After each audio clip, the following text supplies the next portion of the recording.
Месяц назад в Telegram начал работать одноименный канал «Классика орхидейного жанра». Как ни прискорбно, но по-прежнему одним из самых популярных вопросов остается вопрос восстановления или реанимации орхидей. Все мероприятия по восстановлению орхидей производятся экологически чистыми, природными и натуральными методами каналом «Классика орхидейного жанра». У каждой орхидеи процесс восстановления проходит по-разному и в разные сроки. Одним орхидеям для полного восстановления потребуется всего неделя, а у других этот же процесс займет месяцы и даже годы. Сегодня на канале «Классика орхидейного жанра» истории зрителей канала о восстановлении и лечении орхидей. Привет, друзья! Все эти участники канала живут в разных городах, а некоторые даже в разных странах. Они восстанавливали свои орхидеи самыми разными способами. Но всех этих людей объединяет одно – все они действовали методами канала «Классика орхидейного жанра» и не использовали химически синтезированных препаратов. Одни истории уже в стадии счастливого завершения, другие – в самом начале. Итак, друзья, я предлагаю вам отправиться в увлекательнейшее путешествие с Дальнего Востока России через Центральную Азию в Центральную Европу.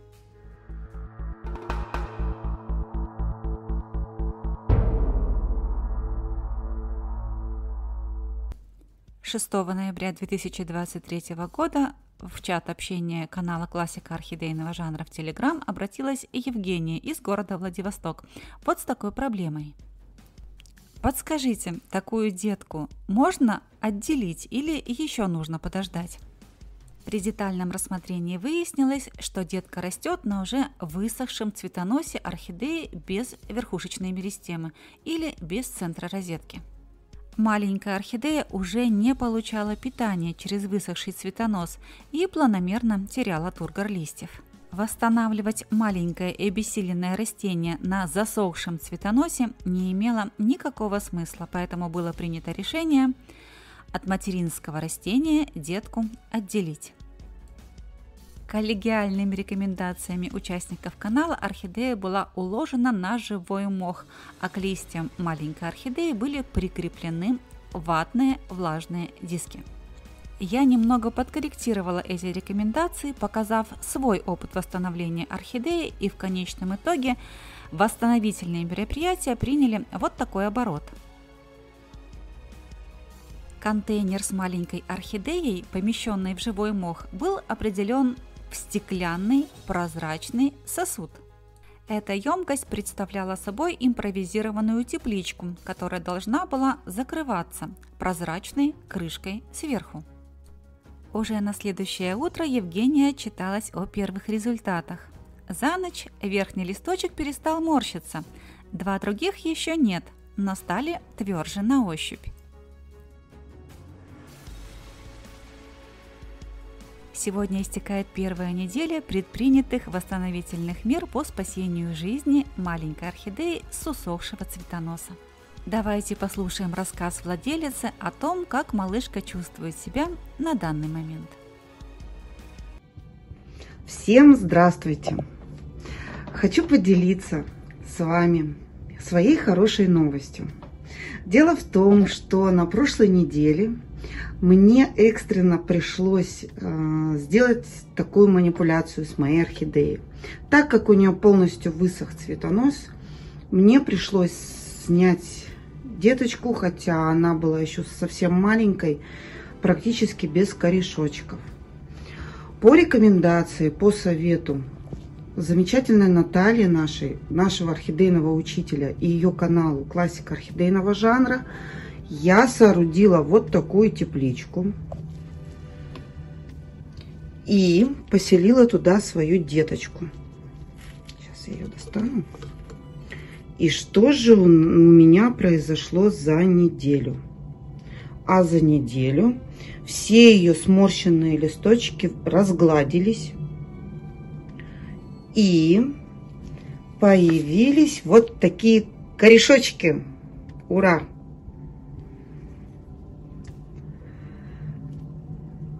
Спасибо нашей дорогой Наталье, которая не только реанимирует, но и спасает жизни орхидей. Всем добра и любви. Какие еще меры предпринимались владелицей маленькой орхидеи, кроме сооружения теплички? Я ее водой опрыскиваю и капала пару раз толстянку. Дальше можно рацион увеличивать, как у вас на видео. Исходя из того, что орхидея всем своим видом показала нам, что может и хочет жить, восстановила тургор листьев и активировала рост корневой системы, сейчас ее рацион можно расширять. Я сотни раз вам говорила, что орхидеи невероятно живучие растения, если они здоровы. Орхидея очень быстро восстановится с вашей помощью, если ее жизнедеятельности не мешают болезнетворные микроорганизмы. При этом очень важно выбрать способ восстановления орхидеи. В данном случае мы не ошиблись и выбрали способ восстановления маленькой орхидеи с помощью теплички. Спустя 10 дней после начала восстановительных мероприятий детка с засохшего цветоноса еще больше подросла, полностью восстановила тургор всех своих листьев и начала активно растить корневую систему. Мы будем продолжать следить за развитием этой малышки, а теперь отправимся с Дальнего Востока в Центральную Европу. История фаленопсиса Кембридж в миру мадам Коко началась 3 месяца назад, 14 августа 2023 года. И не где-то там, а в витрине магазина. Украсив собой витрину магазина, после отцветания белоснежный фаленопсис перестал быть нужным и был предложен для спасения зрительнице нашего канала. Без правильных условий содержания и без должного ухода фаленопсисы очень часто впадают в состояние стресса и начинают болеть.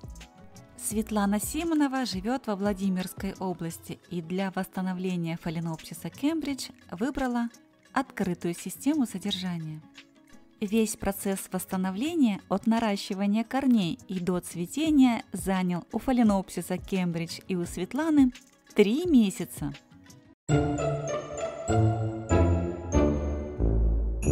Здравствуйте, меня зовут Светлана, и я представляю вам мадам Коко и ее путь через алоэ к звездам, всего лишь, как оказалось, за 3 месяца.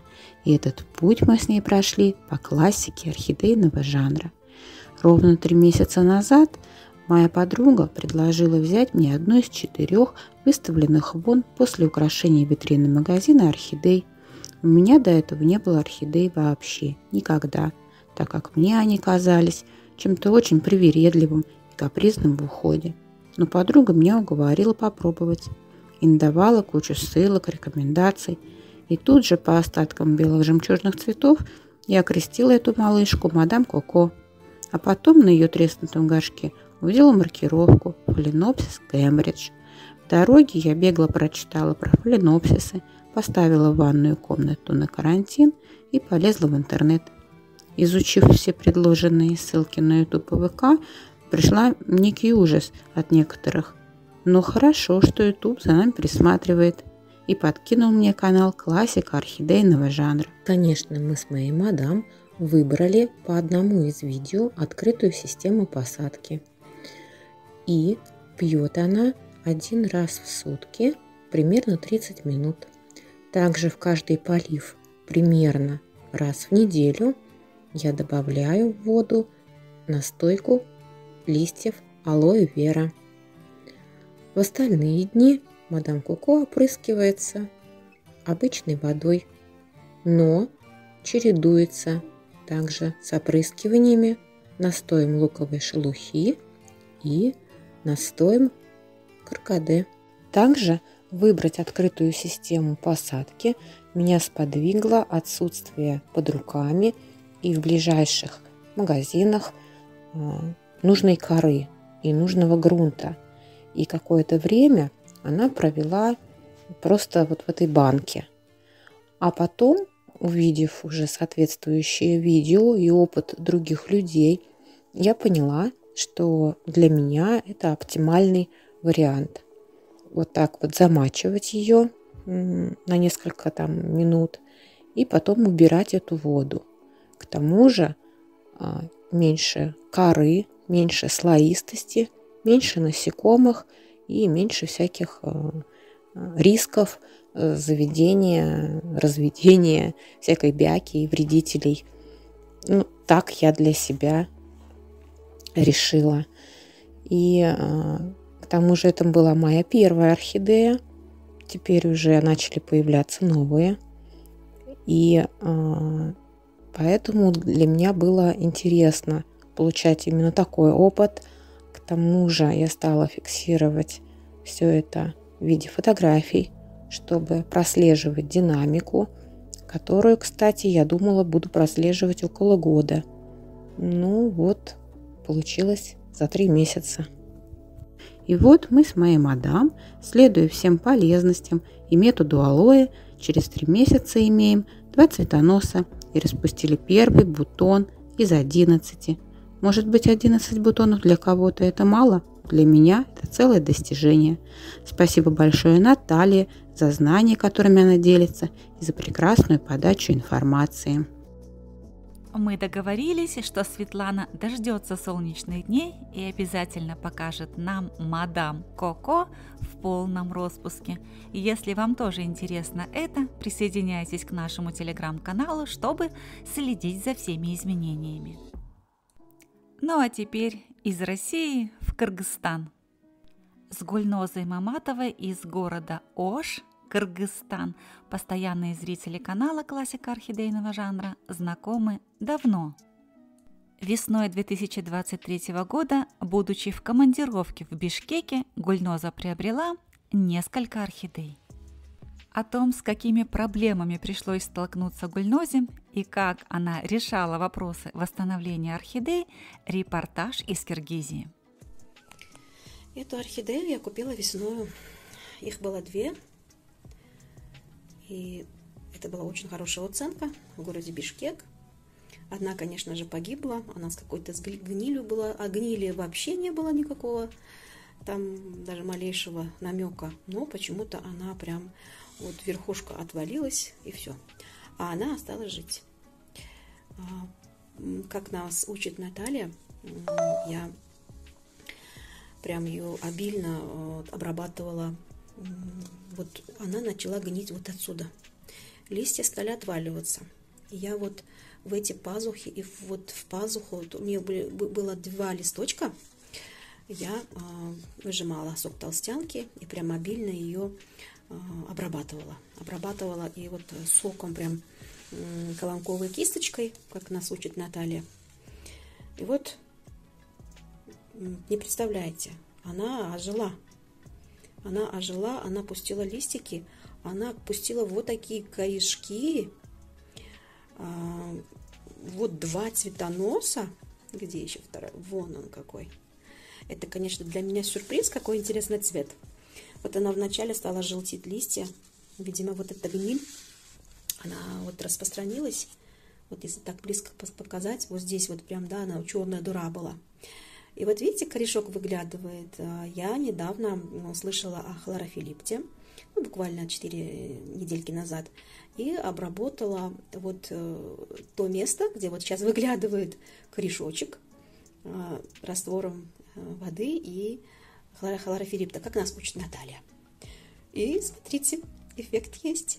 Это реально работает, действительно работает. Вот здесь корешочек, вот то место, где я обработала. И вот сейчас покажу еще. И вот здесь, смотрите, вот корешочек растет.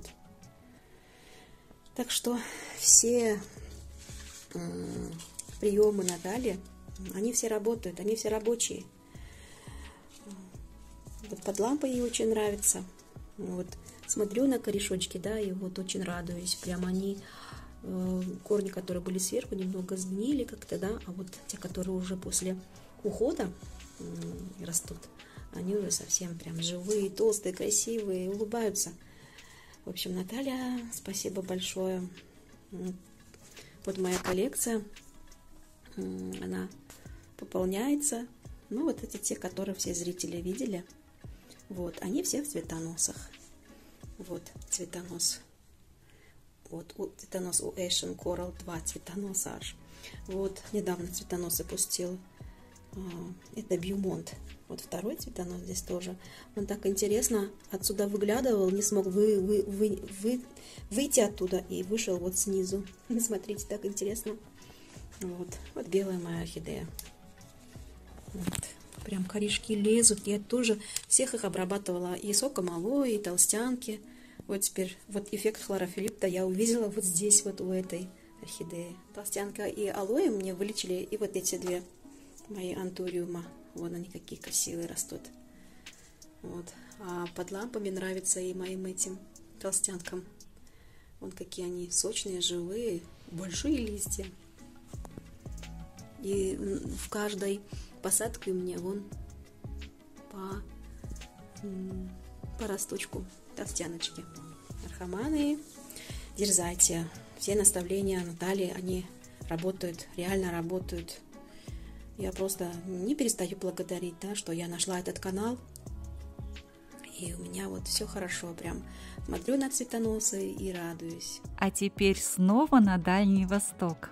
Если одни любители орхидей уже преодолели свои проблемы и решили вопросы по восстановлению растений, то другие только в самом начале пути. Возвращать к жизни приходится самые разные орхидеи, даже такие маленькие. О начале восстановления этой малышки репортаж из Амурской области от Надежды. Приветствую всех любителей орхидей, кто смотрит канал «Классика орхидейного жанра», кто внимательно слушает уроки, темы этого канала. Вот посмотрите, у меня в ладонях вот такое чудо-юдо. Вот такой воробушек. Как вы думаете, что-то вырастет? Что-то будет ценное? Вот ко мне принесли эту орхидею и думали, что я волшебница, я могу восстановить орхидею. Она была поражена трипсом, даже видно на листочке, на остатке, то есть листочка, его следы поражения. Но все, что я смогла сделать, это именно вот столько осталось от орхидеи. Но мы растем. Вот такие вот показатели. И я думаю, что мы будем жить дальше. Уже есть листочек. Будем наблюдать вместе. Сегодня 13 ноября 2023 года. Посмотрим, что будет дальше с ней. Фиксирую растущий листочек. Сегодня 13 ноября 2023 года. Посмотрим на нее через определенное время. Посмотрим на ее желание жить. Вот такая она, малышка. Останется на память этот день. В вопросах восстановления слабых и страждущих орхидей по большому счету нужно понять две основные истины. Если у орхидеи есть хоть какие-то функционирующие корни, нужно восстанавливать растения с их помощью. Если у орхидеи корней нет, от слова совсем, нужно восстанавливать орхидею с помощью листовой массы. Каким способом вы будете поить орхидею через листья? Выбор каждого. Можно применить метод волшебной тряпки, а можно применить метод полного погружения. Мы будем продолжать наблюдать за всеми этими историями по восстановлению орхидей в нашем телеграм-канале «Классика орхидейного жанра». И если вы хотите делать это вместе с нами, присоединяйтесь. Ссылка на канал в первом закрепленном комментарии под этим видео и в описании к нему. Мы лечим, восстанавливаем и сопровождаем к цветению орхидеи натуральными способами с помощью природных лекарственных помощников. Все методы такого натурального лечения, восстановления и цветения орхидей собраны в плейлисте «Целебные снадобья для орхидей». Изучайте плейлисты на канале и помните, что в вопросах выращивания орхидей возможно абсолютно все. А мне лишь осталось напомнить вам, что 21 минуту вы провели на канале «Классика орхидейного жанра». И если вам понравилось это видео, если это видео оказалось для вас интересным и полезным, поставьте, пожалуйста, пальчик вверх под видео, подпишитесь на канал. Если раньше вы этого не сделали, жмите на колокольчик, чтобы первыми получать уведомления о выходе новых видео. И оставайтесь со мной, ведь впереди у нас наверняка очень много интересного.